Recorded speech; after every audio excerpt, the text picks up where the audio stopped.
Did your worst teacher ever get what he deserved? Professor Garamond was standing next to my sculpture at the student art show, practically drooling in awe. "This is absolute genius," he told his colleague, circling my piece like it was Michelangelo's David. "E. Samuels has created something that most professional artists couldn't."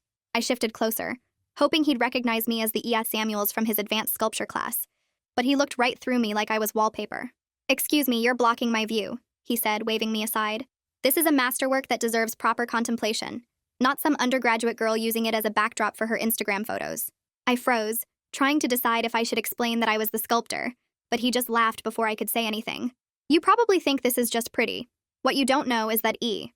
Samuels embedded mathematical ratios in these curves that reference Fibonacci sequences. Your untrained eye couldn't possibly detect the sophisticated framework."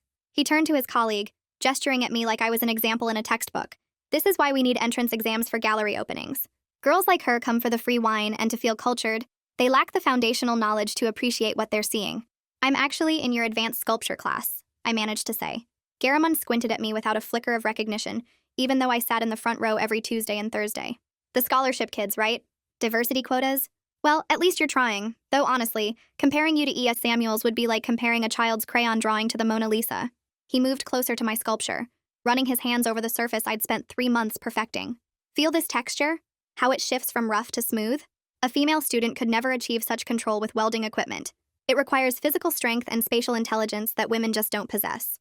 E. Samuels understands metal in a way that's almost intimate, the masculine energy needed to dominate these materials." My stomach churned as he continued. "I'm assuming E. Samuels is Ebenezer or Edvardo, probably trained in Europe where they teach real technique, not like here where we lower standards to let in students who can't afford supplies." He glanced at my thrift store dress with obvious disgust. "Speaking of which, shouldn't you be working the catering table? I saw them setting up in the back." "I said I'm a student here, and in your class," I said, my voice getting smaller. "Right. One of those kids who got lucky with financial aid," Garamond said. "Let me give you some free advice. Stop wasting your time trying to understand work like this. Ian Samuels has a gift that can't be taught, especially not to someone who probably went to public school and thinks art is finger painting." He turned back to my sculpture, pulling his colleague closer. "See how the negative space creates tension here? This is doctoral-level conceptual thinking. Meanwhile, this girl probably submitted a craft project made from recycled materials because..." His colleague turned to me. "What did you submit to the show?" he asked, trying to be polite. Before I could answer, Garamond laughed. $20 says it's either a self-portrait about her trauma or something with menstrual blood. Female students always make everything about their bodies. I opened my mouth to tell him E. Samuels was me, Elena Samuels, that he was fondling my sculpture while telling me I was too stupid to understand it. But Garamond grabbed my wrist and pulled me to a different angle. "You're not even standing in the right spot to view it. This is meant to be seen from exactly here, where the light hits these planes. I guarantee you didn't even notice. Your ignorance is insulting to the artist." His grip was too tight and I could feel my pulse hammering against his fingers. But I was 19 and terrified of losing my scholarship if I made a scene. "You should feel honored I'm even taking the time to educate you," he said, finally releasing my wrist. Though honestly, it's like trying to teach a dog about philosophy. I left the show early and cried in my car for an hour, never telling him that he'd spent 20 minutes explaining my own work to me while insisting I was too stupid to understand it. 5 years later, I was sitting in the judging chamber for the International Sculpture Prize. My piece from that student show had launched my career, leading to museum exhibitions, Vatican commissions, and now this position as head judge for the most prestigious award in our field. The door opened and a man shuffled in pulling a small cart with his submission. He looked terrible, suit wrinkled, hair unwashed, hands shaking as he arranged his piece. "Thank you for seeing me," he said without looking up. "I know I'm lucky to even get this chance after the university let me go." He pulled off the cloth covering his sculpture. "The sexual harassment settlements destroyed my reputation, but my work should speak for itself." He finally raised his eyes to meet mine and his face went completely white. You're a..." It was time to make him feel as small as he made me. Requested Reds is on Spotify now. Check out link in the description or comments. I grabbed the edge of the judge's table and forced my hands to stay flat against the wood. My credentials hung on the wall behind me, framed awards from museums in 3 countries, but right now they felt like props in some cosmic joke. The cartwheels squeaked as they rolled closer down the hallway outside our chamber. I flipped through my evaluation notes one more time, trying to focus on the technical criteria printed at the top of each page. The International Sculpture Prize had strict standards, 32 specific benchmarks we scored independently before comparing assessments. I'd judged 17 submissions yesterday without breaking a sweat, analyzing welds and spatial concepts with the same precision I brought to my own studio work. But my pulse hammered against my wrists when those wheels stopped right outside our door. The handle turned and he shuffled through the entrance, pulling a small cart behind him. His suit jacket hung loose on his shoulders like he'd lost weight recently, and the fabric showed wrinkles that suggested he'd slept in it or pulled it from a pile on his floor. His hands shook as he positioned the cart next to the presentation platform, and he kept his eyes fixed on the floor tiles while he fumbled with the brake mechanism. I watched him struggle with the simple task for maybe 15 seconds before he got the cart secured. He pulled a cloth covering off his sculpture without looking up at the judge's table. His voice came out quiet and rough. The university had let him go, he said, but he was grateful for this chance. The harassment settlements had destroyed his reputation, he continued, but his work should speak for itself. Every word landed in my chest like a physical weight. I sat perfectly still and watched him arrange his piece on the platform, adjusting the angle twice before he seemed satisfied with the positioning. Then he finally raised his eyes to look at the judging panel. His face drained of all color in maybe 2 seconds. The recognition hit him like a physical blow, his mouth opening and closing without producing sound. I met his stare without blinking, without moving, without giving him anything at all. The silence stretched out between us while his brain clearly scrambled to process what he was seeing. His former student, the girl he'd dismissed as too stupid to understand art, sitting at the head judge's position for the most important prize in contemporary sculpture. I counted 5 full seconds before I let myself breathe again. The memory slammed into me without warning. I was 19 again, standing next to my own sculpture while he explained to me why I couldn't possibly understand it. His fingers had wrapped around my wrist, pulling me to a different viewing angle, his grip tight enough that I could feel my pulse hammering against his palm.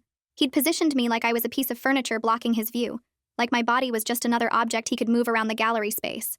The pressure of his fingers had left red marks on my skin that lasted for hours after I finally escaped to my car. I could still hear his exact words echoing in my head. How female students lacked the spatial intelligence to work with metal.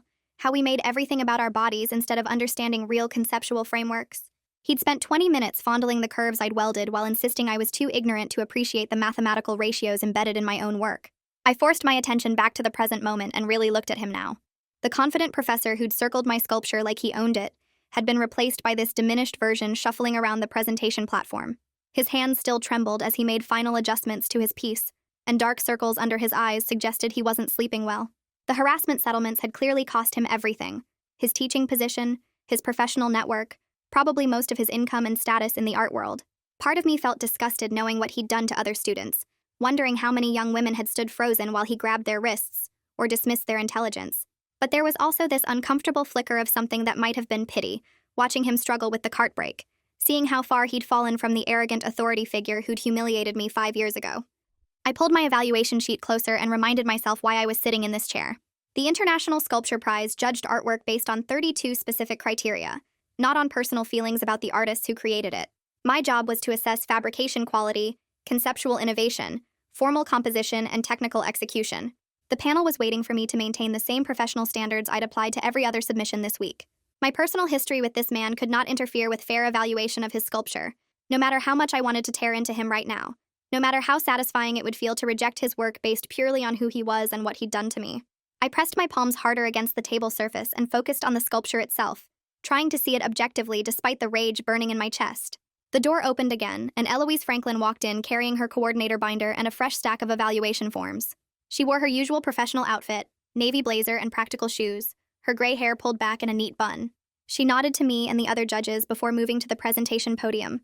Her voice was calm and thorough as she briefed us on the day's process, explaining the timeline for reviewing final submissions and the protocols we'd follow for scoring. Then she opened her binder to a specific page and emphasized the conflict of interest policy that governed all International Sculpture Prize judging. Any prior relationships with entrants needed to be disclosed immediately, she explained, looking directly at each judge in turn.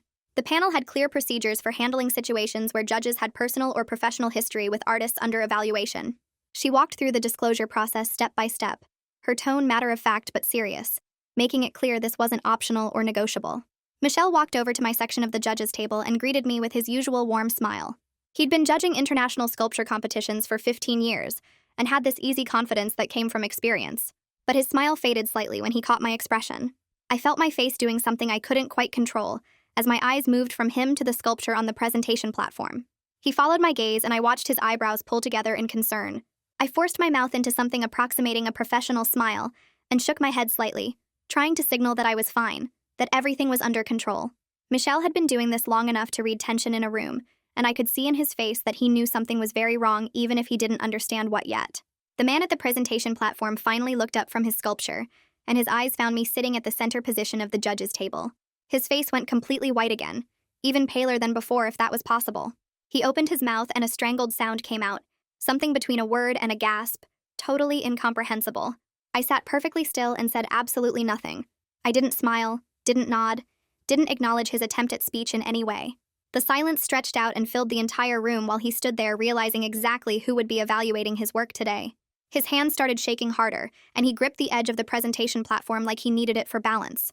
I let the moment extend for another 5 seconds before I finally shifted my attention to my evaluation forms, breaking eye contact and leaving him standing there with his face still drained of color. I raised my hand slightly to get attention and asked if I could have a private word with the coordinator. Eloise nodded immediately and gestured toward the small office connected to the judging chamber. I stood up from the table and walked to the office without looking at anyone else in the room. Eloise followed me in and closed the door behind us. The office was small and plain, just a desk and 2 chairs and filing cabinets along one wall.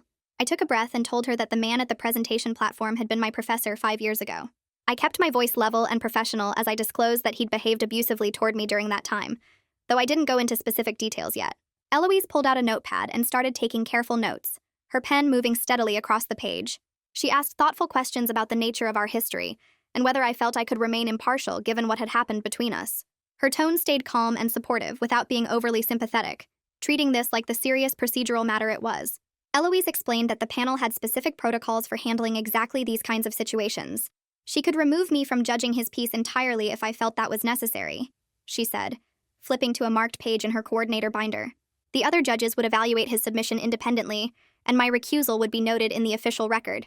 She walked me through the options carefully, explaining each pathway and its implications. I felt torn between 2 competing desires that both felt urgent and justified. Part of me wanted to maintain my professional integrity by stepping away, proving I could put institutional standards above personal feelings. But another part of me wanted to be the one who decided his fate, wanted him to know that the girl he'd dismissed and grabbed and humiliated now held power over his career the same way he'd once held power over mine. The conflict made me question my own motivations in a way that felt uncomfortable and necessary. I took a breath and told Eloise I wanted to stay on the panel. I said I needed my notes documented and reviewed by someone independent, someone who could check if I was being fair. Eloise nodded and started writing immediately. She said she would bring in extra reviewers just for his piece, people who didn't know anything about our history. The idea made me feel safer but also exposed, like I was admitting I might not be able to handle this professionally. Eloise finished her notes and looked up at me. She asked if I felt ready to go back into the judging room. I said yes and stood up from the chair. We walked back through the door together and I took my seat at the judges' table. The other judges looked up when we entered, but nobody asked questions. I picked up my evaluation forms and clicked my pen. Garamond was still standing next to his sculpture looking like he might pass out. I forced myself to stand and walk over to his piece for the initial viewing. My legs felt steady even though my heart was hammering. I stopped about 3 feet away and made myself look at the sculpture like it belonged to a stranger. The welding was clean, I had to admit that. The joints were smooth and the metal surfaces had been finished carefully. The technical work was solid, maybe even good. But as I walked around the piece slowly, I started seeing problems with the concept. The forms felt thin somehow, like they were copying ideas instead of creating new ones. I stopped and tilted my head. Something about the negative space reminded me of a thesis show I'd seen 3 years ago, one of his former students. The more I looked, the more familiar elements I noticed. There was a curved section that looked almost exactly like something from my own early work, the piece I'd made right after the student show. My stomach tightened, but I kept my face neutral. I pulled out my phone and took several photos from different angles for my notes. Garamond watched me but didn't say anything. I moved to the small table where his artist statement was displayed on a printed card. I picked it up and started reading. The title was printed in bold at the top. The statement talked about reclamation of masculine form in contemporary sculpture.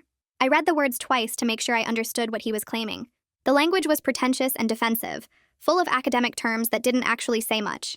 He used phrases like inherent strength and traditional power that made me want to roll my eyes. The whole thing felt tired, like he was still teaching the same ideas from 5 years ago without evolving at all. I took a photo of the statement and set the card back down. Michel finished walking around a different finalist's piece and came over to where I was standing. He looked at Garamond's sculpture for a minute without saying anything. Then he turned to me and asked if I wanted to share my observations first. His voice was quiet and respectful. I felt the pressure spike immediately. Everyone in the room was watching to see what I would do. The other judges had stopped their own evaluations and were paying attention. I opened my evaluation form and clicked my pen again. I started with the fabrication quality, noting the clean welding and smooth surface finish. My voice stayed level and professional. Then I moved to the formal composition, pointing out how the vertical elements created rhythm, but the overall structure felt unbalanced. I talked about the negative space and how it seemed to reference other works without adding new ideas. I mentioned the conceptual gaps, how the artist's statement made claims the piece didn't actually support. My feedback was detailed and specific, focusing only on what I could see and measure. I didn't mention his teaching or our history or anything personal. I just talked about the sculpture itself and where it fell short of prize standards. Garamond flinched when I pointed out the derivative borrowing in the curved section. His face went red and he gripped the edge of his cart, but he stayed quiet and didn't interrupt. Eloise was taking careful notes at the judge's table, writing down everything I said. When I finished, she looked up and confirmed that my evaluation would be sent to independent reviewers before the final decisions. She said it clearly enough that everyone in the room heard. I nodded and returned to my seat. My hands were shaking slightly, but I kept them in my lap where nobody could see. Michelle gave me a small approving nod. Eloise stood and announced a 15-minute break. She handed me a folder with several printed pages inside. I took it and walked to a quiet corner of the room. The folder contained the formal conflict of interest protocol, all the official documentation for handling situations like mine. I read through each page carefully. There were sections about disclosure requirements and oversight procedures and independent review standards. Seeing everything written out in structured steps made me feel relieved. The system had ways to handle exactly this kind of complication. At the bottom of the last page was a signature line. I signed my name and dated it, then returned the folder to Eloise. She filed it immediately in her coordinator binder. During the break, I pulled out the finalist packets and started reviewing them more carefully. Each packet had a resume, artist statement, and photos of previous work. I flipped to Garamond's packet and scanned his resume. There were big gaps after his termination date, whole years where he apparently wasn't exhibiting anywhere or teaching at any institution. The harassment settlements had destroyed his career completely. I wondered how many students he'd hurt before someone finally reported him officially. The thought made my chest tight. Michelle came over and sat in the chair next to mine. He asked if I was doing okay. I said yes and showed him Garamond's resume with all the gaps. Michelle nodded like he'd seen this before. He told me that panels often have to deal with entrants who have reputational problems. He said the important thing was to focus on the work itself, not on rumors or past behavior. The art had to be judged on its own merit regardless of who made it. His guidance helped me feel more grounded in the professional standards we were supposed to follow. I closed the packet and set it aside. My mind kept drifting back to the student show, to the specific moment when Garamond grabbed my wrist and pulled me to a different viewing angle. I could still feel the pressure of his fingers, still remember how my pulse hammered against his grip.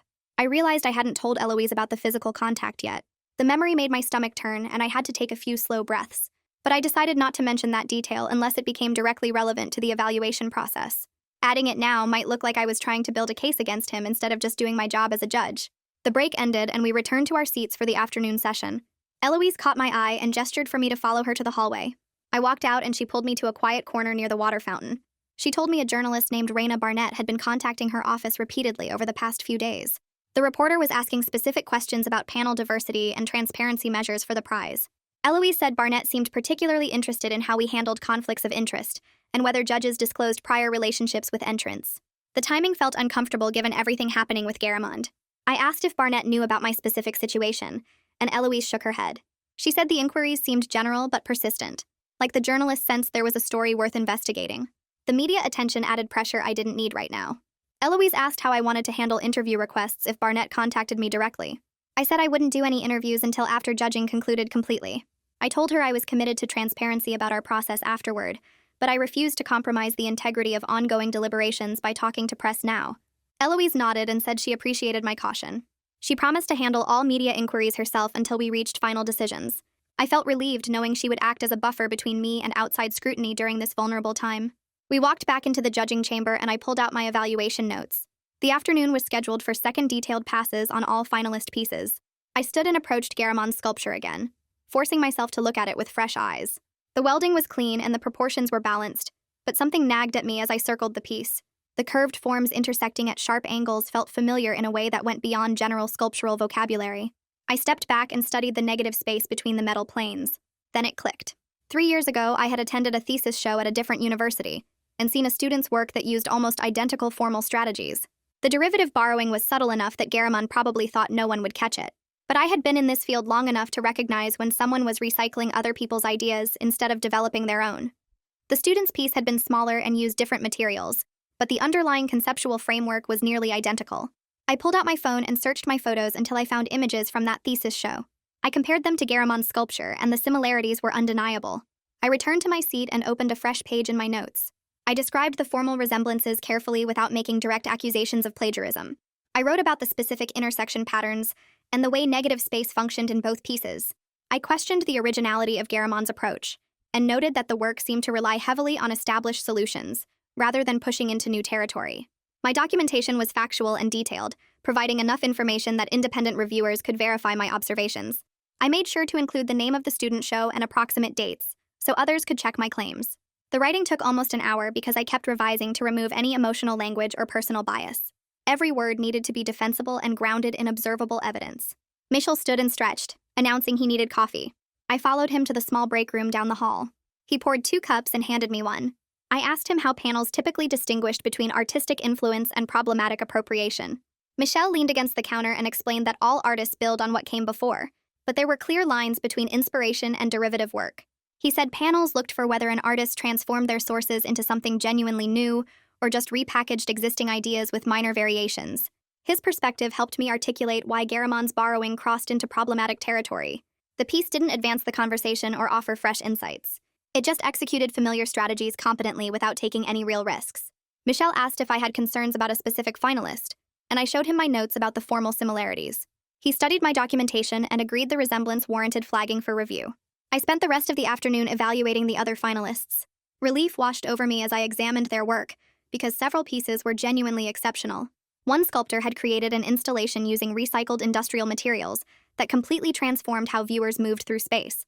Another had developed a new casting technique that produced surfaces I had never seen before. A third finalist worked with light and shadow in ways that made solid metal appear fluid. The quality of the competition meant this decision wouldn't hinge entirely on Garamon's piece. The prize could go to someone truly deserving regardless of how we scored his work. That made it easier to be objective about his submission's problems. I wasn't choosing between giving him recognition or leaving the prize vacant. I was choosing between his derivative piece and multiple stronger alternatives. Eloise joined us for the final break of the day carrying a thick folder. She sat down and pulled out several printed pages showing anonymized feedback trends from previous years.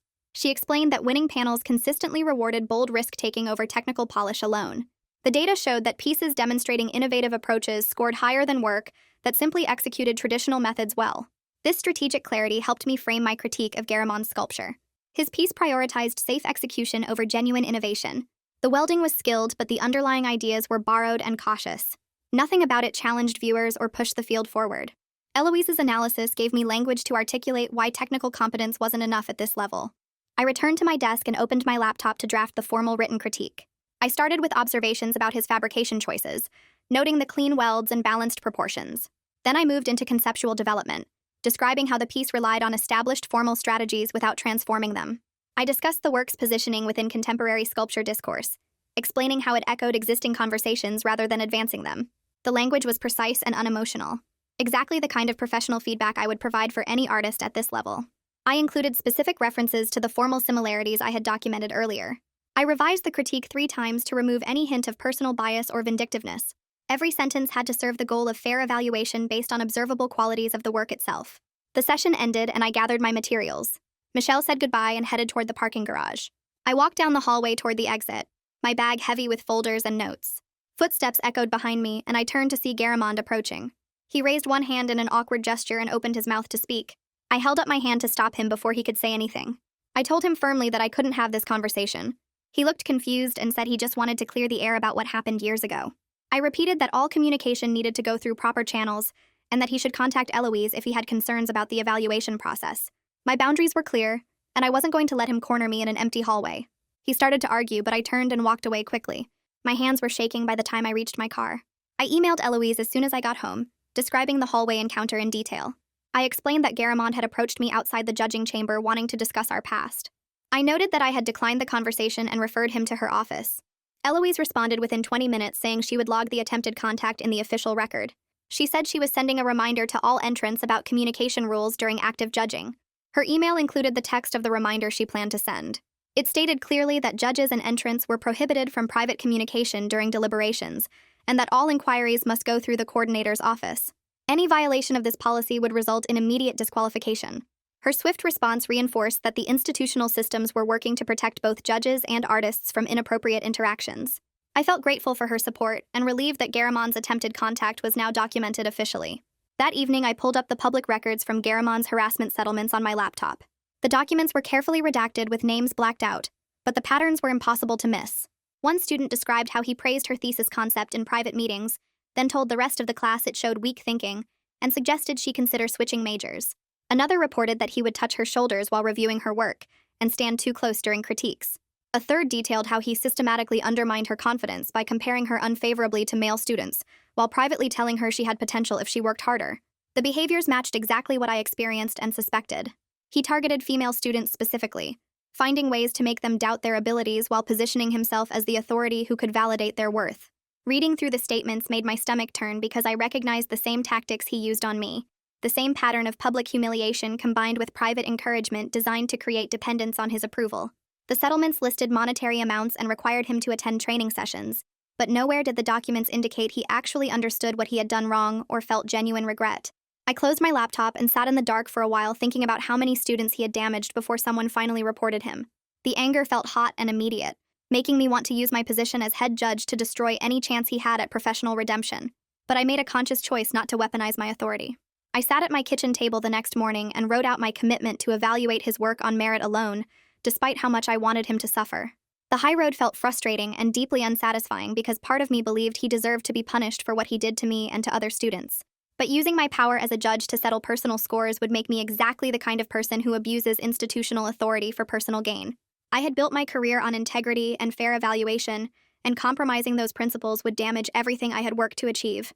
The choice felt almost physically painful because it meant setting aside my anger and treating him with more fairness than he ever showed me. I reminded myself that proper process and objective standards were more important than revenge, even when revenge felt justified. The satisfaction of destroying him would be temporary, but maintaining my professional integrity would last my entire career. I filed away the harassment documents and returned to my evaluation notes, forcing myself to focus on the sculpture itself, rather than the person who made it. The roundtable discussions began that afternoon in the judging chamber. Michelle sat across from me reviewing his notes while two other panelists arranged their materials. We started working through the finalist pieces systematically, discussing technical execution and conceptual frameworks. When we reached Garamon's submission, Michelle looked directly at me and asked me to make the strongest case either for or against advancing the piece based purely on artistic merit. His question was deliberate and challenging, forcing me to separate my emotional response from objective analysis. I took a breath and started talking about the fabrication quality, pointing out specific welding techniques and surface treatments that showed real skill. Then I moved into the conceptual limitations, explaining how the piece relied on established formal strategies without pushing them into new territory. Michelle nodded and asked follow-up questions that made me defend each point with concrete evidence from the work itself. The exercise was exactly what I needed because it required me to articulate clear standards that applied equally to all submissions, regardless of who created them. By the end of my analysis, I felt more confident that I could evaluate Garamon's work fairly because I had tested my reasoning against Michelle's scrutiny and found it held up under examination. I argued that the piece should advance based on technical fabrication skill, but lacked the conceptual innovation required for top-tier recognition. My proposal was that it remain in consideration, but not be shortlisted for the final round, acknowledging its strengths while clearly identifying where it fell short. The assessment felt nuanced and defensible because it recognized genuine technical ability without inflating the work's conceptual contribution. Michelle asked how I would compare it to other pieces showing similar fabrication quality, and I walked through specific examples pointing out where those artists pushed beyond technical execution into meaningful innovation. The other panelists joined the discussion, and we spent nearly an hour examining how to weight technical skill against conceptual advancement in our evaluation criteria. My position gradually became the consensus view, not because of my personal history with Garamond, but because the analysis held up when tested against our established standards. The conversation felt productive and fair, giving me confidence that we were making decisions based on the work itself, rather than external factors. Later that day, Eloise mentioned that Raina had emailed her asking specific questions about panel diversity and transparency measures. Eloise showed me the draft reply emphasizing the prize's commitment to fair evaluation and describing the conflict protocols we had implemented. The journalist's interest made me realize this process could set important precedents for how arts institutions handle situations where judges have complicated histories with entrants. Raina's questions focused on structural safeguards rather than personal drama, which suggested she understood the broader implications beyond any individual case. I told Eloise the reply looked good, and asked if she planned to mention the independent corroboration process we had established for my notes. She added a paragraph explaining how we used multiple evaluators to ensure objectivity when potential conflicts existed, framing it as a model other institutions might adopt. The email felt like it struck the right balance between transparency and discretion, acknowledging that complications arise while demonstrating how proper protocols can address them fairly. The next morning during final deliberations, I experienced a sudden bodily memory that caught me completely off guard. We were reviewing the shortlist candidates when I felt phantom pressure on my wrist exactly where Garamond had grabbed me at the student show. The sensation was so vivid I looked down expecting to see his fingers wrapped around my arm. The humiliation of being physically moved like an object rushed back with surprising intensity, making my face feel hot and my breathing shallow. I excused myself and stepped outside for a quick walk to reset before continuing. The physical response surprised me because I thought I had processed this years ago, but apparently my body remembered the violation in ways my conscious mind had tried to forget. I walked around the building twice, taking deep breaths and focusing on the present moment until the phantom sensation faded. The memory reminded me why maintaining professional boundaries mattered so much, why I couldn't let him corner me in hallways or manipulate me into private conversations about the past. When I returned to the chamber, Michel caught my eye and quietly asked if I needed to step out of the deliberations entirely. His concern felt genuine and supportive rather than judgmental or suspicious. I appreciated that he was willing to back whatever decision I made about my participation, but I declined the offer because I wanted to see this process through properly. His willingness to support me helped me feel less alone in navigating this impossible situation. We had worked together on previous panels, and he knew I took evaluation seriously, so his question came from respect rather than doubt about my professionalism. I thanked him and we returned to the systematic review of finalist pieces, moving through each submission with careful attention to our established criteria. The panel narrowed the field through hours of discussion and comparison. We evaluated technical execution, conceptual innovation, contextual relevance, and overall impact for each piece. Garamon's submission landed just outside the shortlist based on consensus assessment from all panelists, not just my evaluation. The decision felt right and fair, giving me measured relief that justice could happen through proper process rather than personal vendetta. 3 other pieces clearly demonstrated stronger conceptual frameworks while maintaining comparable technical quality, making the choice relatively straightforward once we applied our standards consistently. The vote was unanimous and the discussion remained focused on artistic merit throughout, exactly how the process should work. I felt tired but satisfied that we had made defensible decisions based on the work itself. 2 days later, Eloise confirmed that independent corroboration of my notes had been completed. 2 other evaluators reached substantially similar conclusions about the work's strengths and limitations without knowing about my history with Garamond. The validation felt important because it proved my judgment was sound and unbiased, despite our complicated past. One evaluator specifically noted the same formal similarities to other artists' work that I had flagged, describing the derivative quality in nearly identical terms. The other evaluator's assessment of the conceptual framework matched my analysis almost word for word, pointing out the same reliance on established strategies without meaningful innovation. Eloise included their written reports with her email, and I read through them carefully, feeling grateful that the institutional safeguards had worked exactly as intended. My personal feelings about Garamond had not compromised my ability to evaluate his sculpture fairly and objectively. The following week, Garamond submitted a request for access to feedback summaries, which was standard practice after announcements were made. Eloise forwarded me the request, noting that all finalists received written critiques explaining the panel's assessment of their work. The anticipation of having to deliver my evaluation directly made my stomach tighten, even though I knew my critique was professional and defensible. I reminded myself that I had earned the right to speak with authority about sculpture through years of successful work and recognition in the field. My assessment would carry weight because of my accomplishments and expertise, not because of our personal history. The feedback session was scheduled for the following week, and I started preparing my notes, making sure every point was clearly articulated and supported by specific observations about the work itself. I opened a blank document and started typing the feedback summary, choosing each word carefully to keep everything focused on the work itself. The evaluation criteria appeared first with numbered sections covering technical execution, conceptual framework, material innovation, and contextual positioning within current sculpture discourse.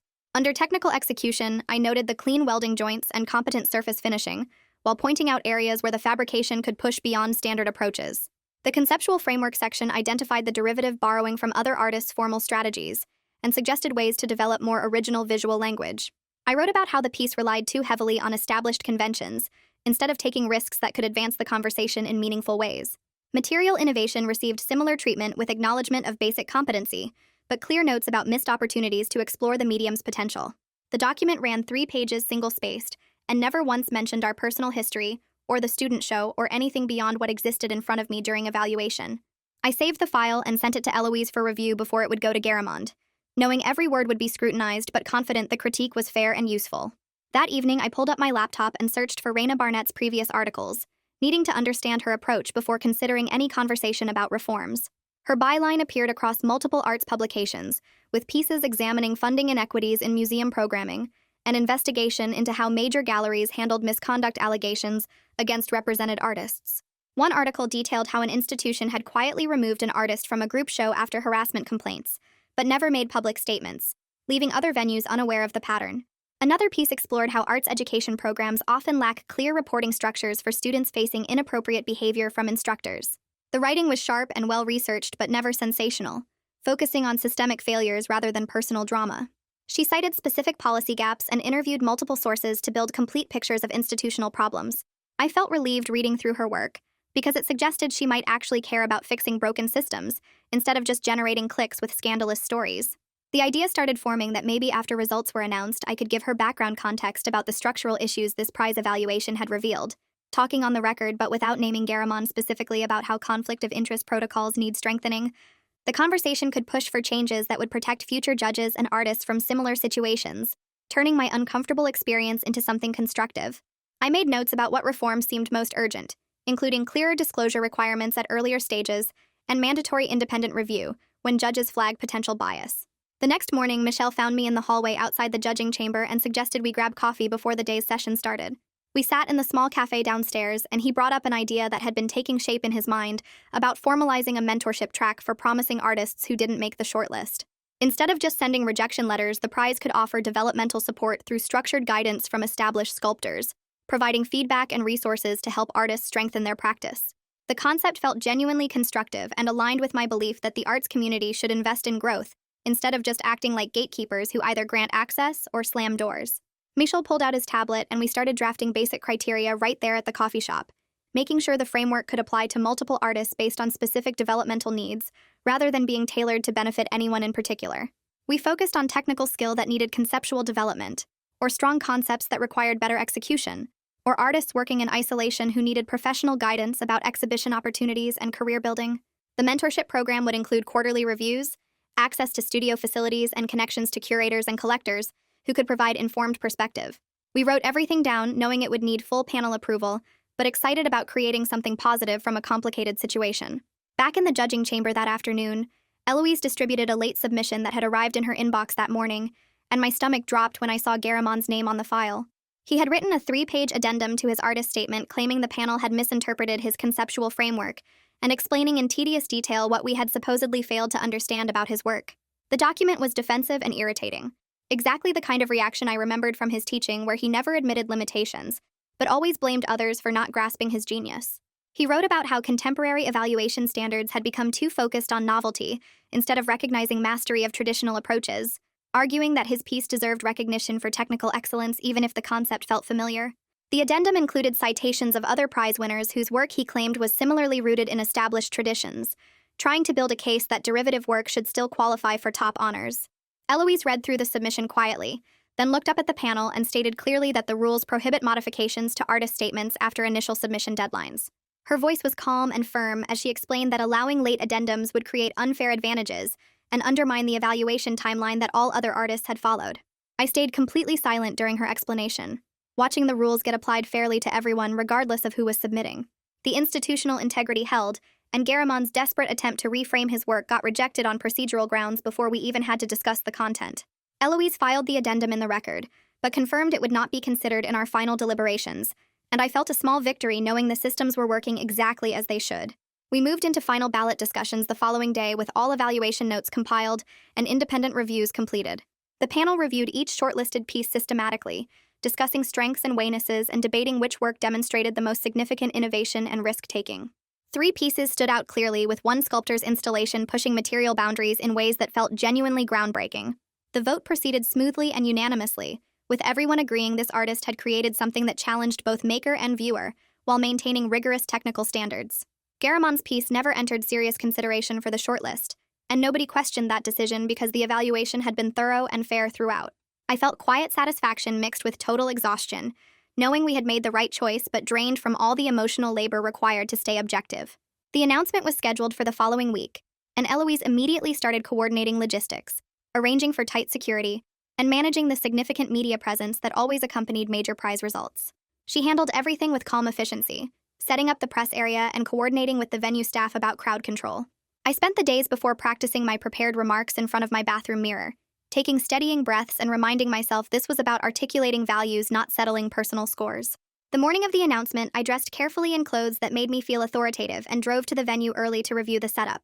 Security personnel checked credentials at multiple points, and journalists clustered near the designated press area with cameras and recording equipment ready. I stood backstage taking more steadying breaths and preparing to speak about artistic standards and evaluation integrity without making this about personal history. When Eloise introduced me, I walked onto the stage and looked out at the crowd, spotting Garamond sitting near the back with his arms crossed.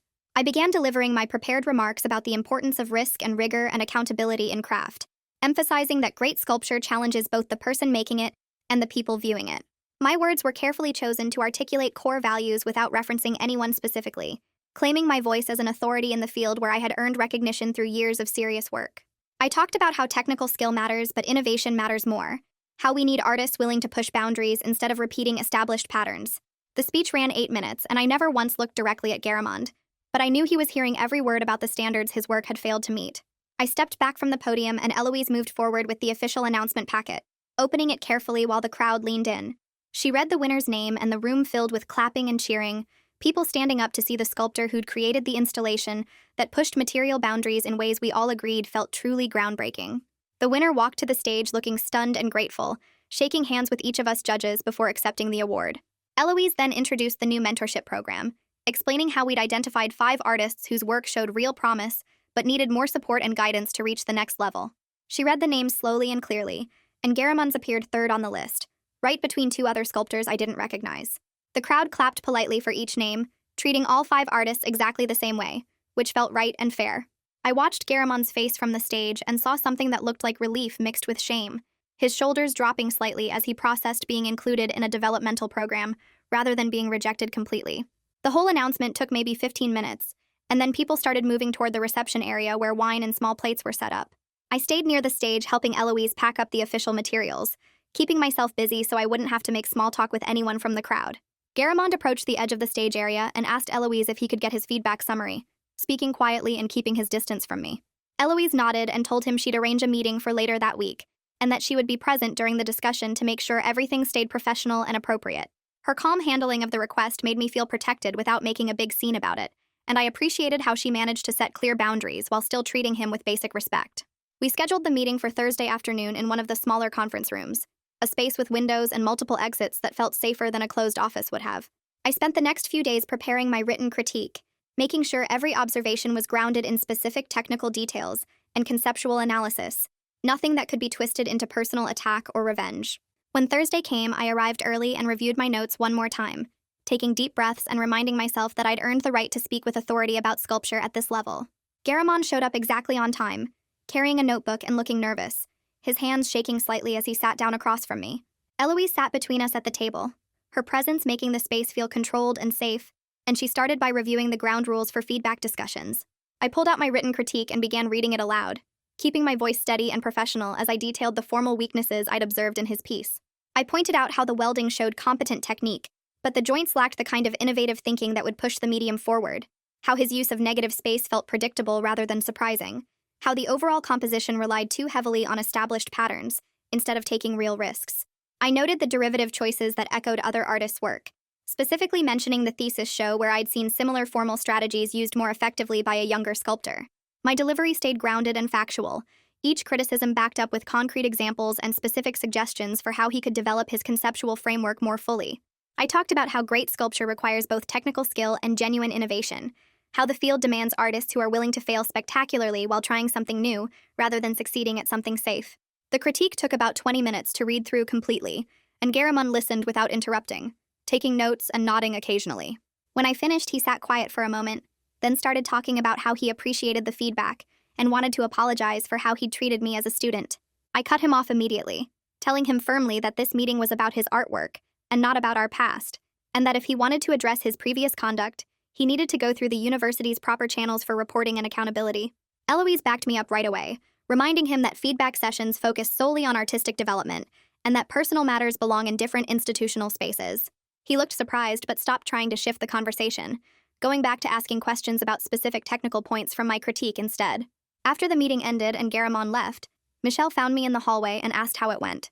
We walked to a quiet corner near the building's side entrance, and I told him honestly that it had been hard but manageable, that having Eloise there made me feel safe enough to deliver real critique without getting pulled into emotional territory.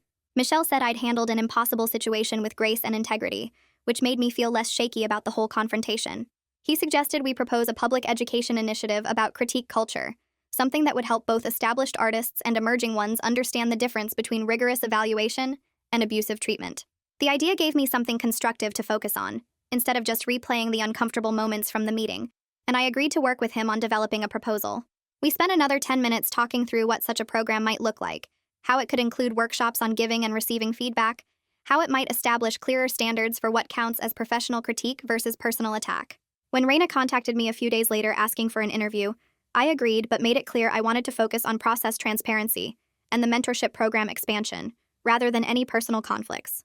She seemed to understand exactly what I meant, asking thoughtful questions about how the prize maintains rigorous standards while also supporting artistic development. I talked about the new safeguards we'd put in place, the conflict of interest protocols, the independent review process for situations where judges have history with artists. The interview felt like an opportunity to advocate for changes that could help other judges and artists navigate similar complicated situations in the future, to create systems that protect people without sacrificing honest evaluation. Raina's article came out the following week and I read it carefully, relieved to find it remarkably fair and focused. She emphasized the prize's commitment to rigorous craft criteria and highlighted the new safeguards as important steps toward greater institutional accountability. The piece spent significant time discussing the mentorship program as an innovative approach to developmental support, interviewing two of the other selected artists about their excitement at getting structured guidance. Garamond got mentioned briefly as one of the 5 participants, but the article didn't sensationalize his past or speculate about personal conflicts between us. The whole tone stayed professional and constructive, exactly the kind of coverage that could actually help improve how arts institutions handle these situations. Eloise called me after the article ran to say she'd already started getting inquiries from other prize organizations about our protocols, and that she'd secured initial funding to pilot an anti-harassment and critique training module. The training would be required for all future prize entrants and panelists, covering topics like power dynamics in evaluation, appropriate boundaries in mentorship, and how to distinguish rigorous critique from abusive behavior. Knowing that something genuinely constructive had emerged from my discomfort made the whole experience feel more worthwhile, like maybe dealing with Garamond's presence had led to changes that would protect other people down the line. I got an email from him a few days later, brief and subdued, acknowledging the feedback and asking about the mentorship track requirements. His tone felt genuine without the defensive arrogance I remembered from his teaching, and I found myself cautiously open to the possibility that he might actually be capable of growth if given proper structure and accountability. I forwarded his email to Eloise rather than responding directly, keeping appropriate boundaries while making sure he got the information he needed. Eloise replied to him with the standard mentorship intake process, the exact same structure provided to all 5 program participants. She outlined the clear boundaries, the regular supervision schedule, the signed respect agreements that all mentors and mentees had to complete before beginning work together. The equality of treatment felt important to me, ensuring he received developmental support without special consideration that would suggest his past behavior earned him anything extra, but also without additional punishment beyond what his work itself had merited through fair evaluation. The whole system felt balanced in a way that let me breathe easier, knowing that institutional structures were handling things appropriately rather than leaving everything up to personal decisions about revenge or forgiveness. 3 weeks later, I stood in the same lecture hall where Garamond used to teach, invited back by the sculpture department to talk about critique culture with current students. The room was packed, students sitting on the floor along the walls when the chairs ran out, and I forced myself to speak honestly about building strength without pretending that mean teachers somehow make better artists.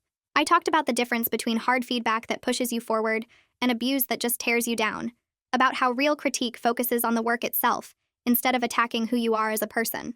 The questions afterward were smart and engaged, students asking specific things about handling professors who cross lines or how to tell when criticism is actually trying to help versus just making someone feel powerful. A girl with paint-stained hands approached me after the formal session ended and quietly shared that her painting instructor had told her she was wasting everyone's time, that she should quit before she embarrassed herself further. 2 other students joined in with similar stories, and we talked for almost an hour in that emptying lecture hall about strategies for protecting yourself while still staying open to legitimate feedback that could improve your work. Raina's follow-up article ran the next week, a smaller piece focusing on the mentorship program participants and showing their early progress.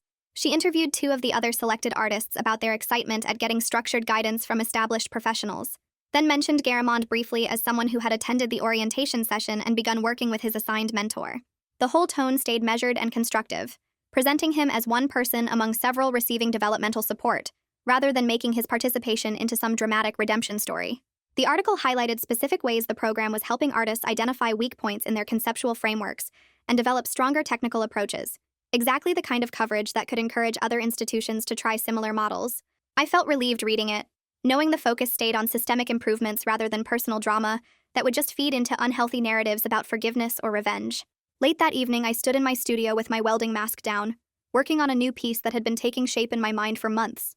The torch flame cast moving shadows across the walls as I joined two sections of steel, the familiar weight of the equipment grounding me in the present moment. I thought briefly about that first sculpture from the student show, the one Garamond had praised while telling me I was too stupid to understand it, and the memory still stung in a distant way, like an old injury that aches when the weather changes. But the sting didn't consume me anymore, or define how I saw my own work. The sculpture taking shape under my hands filled more space in my thoughts than that wound ever could, my career speaking louder than his dismissal through every museum show and commission and teaching opportunity I'd earned. The work itself had become my answer to everything he'd said that night, proof that lived in physical form rather than just words or fantasies about revenge. I sent a note to Eloise and Michelle the next morning, committing to help turn this year's reforms into permanent policy for future prize cycles. I outlined specific protocols for conflict disclosure and independent review, drawing on what had worked well and identifying areas that still needed stronger structure. The institutional changes felt more important than any personal satisfaction I'd gotten from judging Garamond's work fairly, knowing these systems would protect future artists from the kind of dismissal I'd survived. That night, I slept without replaying the student show scene in my head, my mind quiet and still instead of circling endlessly through what I should have said or done differently. I dreamed about the sculpture in my studio instead, imagining how the finished piece would look, when the light hit those welded seams just right, and about the policy frameworks that would make arts institutions safer for the next generation of students who deserved better than what I'd gotten. See, folks? Sometimes karma doesn't need a flamethrower, just an email chain and proper documentation. Subscribe and help me keep celebrating petty but legal victories.